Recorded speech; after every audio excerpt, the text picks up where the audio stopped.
What's going on, guys? Junior and Fuller and Bank here with Custom Assets TV on the YouTube, and we get asked all the time, what are some of the common issues or failures or mistakes you make when buying your first truck? And we're kind of here to share some of our experiences because there's plenty of them between three of us. Well, there's plenty of them between the two of you. Oh, come on. And then I have to fix them all, right? You just keep buying Chevys and hoping they don't break. Knowing they don't break is why I buy a Chevy. That is your only reason ever for hey, Banker, I'm thinking about buying this, and you're like, no, get a Chevy.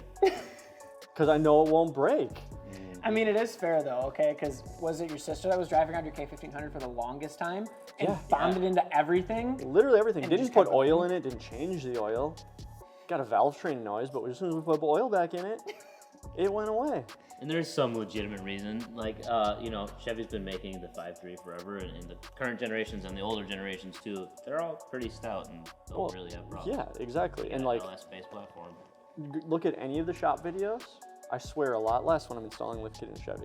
The engineering behind them, when you're modifying them, is just significantly better. It's not sponsored by Chevy in any way, shape, or form, by the way, because I started with a I Ford would like to F-150 be. for my first truck. Yeah, right? If Chevy's watching, I could use a new truck. Look at it, we'll take 3 things. So I think the first thing you need to look at when you're buying a new truck or your first truck or whatever is doing some research into what you're getting into. Because I had a 97 F-150 two-wheel drive that I got from my grandparents. It had the 5.4 that likes to spit spark plugs out, and I didn't know that. So high school Jared driving down the highway all of a sudden has issues and has to spend $800 in spark plugs, which is a lot for a high schooler. High school Jared really spent $800 to fix it, or did he spend No, $800 $800 to put a rack in the back with some lights on it held up by 2x4s? Beforehand. That was a different story. I had to pay a shop $800 to get it fixed, and that sucked. But literally a quick Google search can bring up so many issues on these, and a lot of people like try to refer to us as the experts and whatnot, but the information is out there on more than just our channel. Same thing when my mom had an excursion, and then that was handed down to me. Well, the 6.8 has problems with manifolds, and they tend to leak, and then you need to replace them, and then turns out that the studs are welded in there, and It very probably costly to has replace. nothing to do with the amount of times that truck was off rev limiter. Yeah, I mean, here's me at 16 thinking, my Ford Excursion has a V10. Do you know what else has a V10? A Lamborghini Gallardo. Therefore, I can drive them the exact same. This is a true story. I'm not making any of that up. So, my 2001 Silverado. Oh, you mean with the big Fox sticker on the back windshield, pretending It you're was on a the moto, bro? front windshield, actually. And it had monster stickers Yeah. and Fox and chrome windshield wipers. Yeah, that one. The one that I pulled the dash out and sanded it down and repainted it. The whole time it was in second gear because buying a new transmission was too expensive. But I put 4 transmissions in that truck. There's more research you can do and realize that the 4L60 isn't maybe quite the best option. You could just bolt in a 4L80 instead.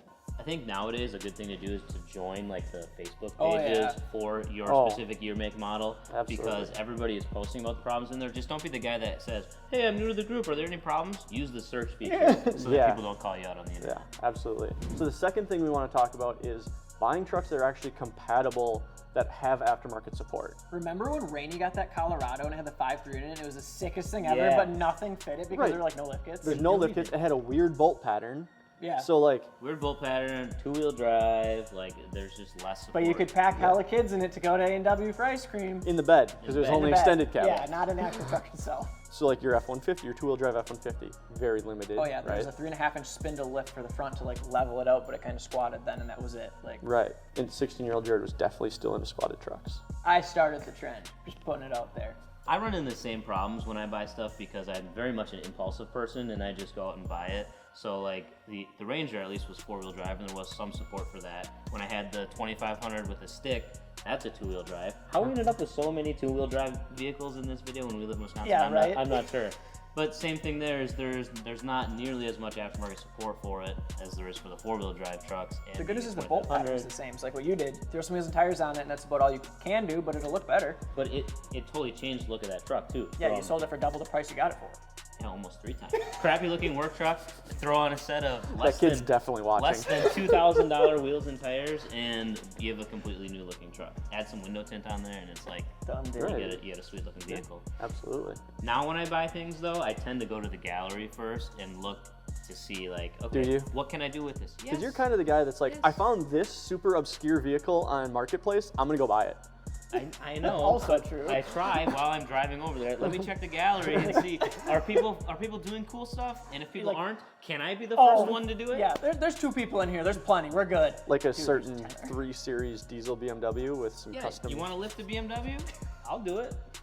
So, kind of like we just talked about a little bit before, I think one thing that people make mistakes on is they're worried and they don't start soon enough because they want to get the $5,000 13-inch lift kit. You can make a big difference on your truck by starting small. And sometimes you'll save up, you get halfway there and you're like, whatever, I'll settle for a 6-inch or something. Then you drive it for a year and you're like, man, should have gone bigger. So don't be afraid to start with something small, maybe just the wheels and the tires like we talked about, throw some tint on there, do some other cosmetic stuff, and then you can save up to make that big giant, SEMA truck looking thing. And I think that's the move, because like accessories will stay on the truck, right? Whether you like change out the wheels, tires, and suspension, the tint, the headlights, taillights, grill, all that stuff.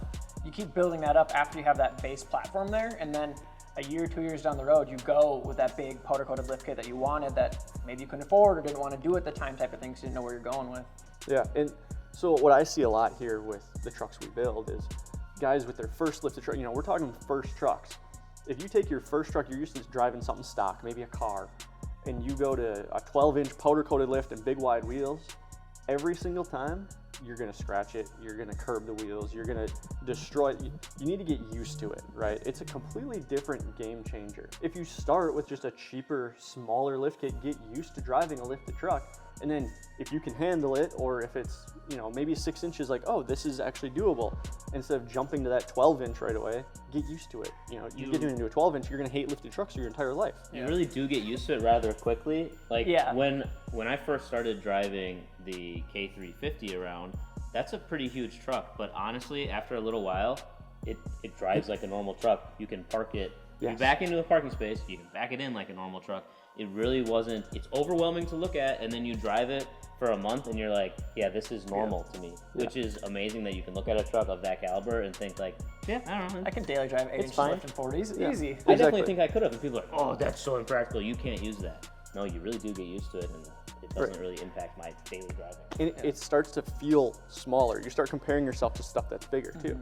But that truck's a good example, because when I first built it, Sean was like, oh sweet, we have a bigger truck. He drove it twice.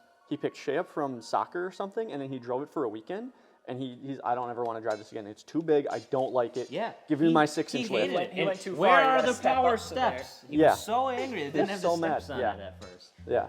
But if he drove it for a week straight, by the end of the week, it's just a normal truck again. Yeah, maybe. But again, there is such thing as too big for your personality, you know what I mean? So don't go to a 12-inch lift and then decide you don't like lifted trucks anymore. Maybe a 6-inch is more your style. Start out there. And even to that point too, right? You don't need to start with a 6-inch and go with the most expensive 6-inch that's out there. A rough country is a good example of a kit that you can get that's got a good quality kit. Maybe upgrade the shocks down the road or something like that, and you've got a solid start for a little over like $1,000 type of thing. Yeah, exactly. And being your first truck, right? What's the chances you're going to keep this truck forever? Yeah. Why spend Sean all told of that me money? that so many times throughout the years with every vehicle I had. My rusty Sierra, he was like, you're gonna do more to this thing? Why? Keep the wheel start suspension and tint that you have and just call it a day. Like, stop doing more to it. It's not gonna be worth anymore. You're not gonna keep it forever. I was like, you're right. You've always done that. Every vehicle gets all these small little intricate details, all these little modifications to make it totally yours, and you do it to some of those shittiest vehicles, Jake. Yeah, like that Bronco in the shop. That's what I'm talking about. Hopefully that gives you guys some insight as to kind of our mistakes and what we kind of recommend if you're looking at buying a new truck, your first truck, all that fun stuff. And as always, you can get yours built. Wheels, tires, suspension, accessories, all that fun stuff. CustomHouses.com, baby. Peace.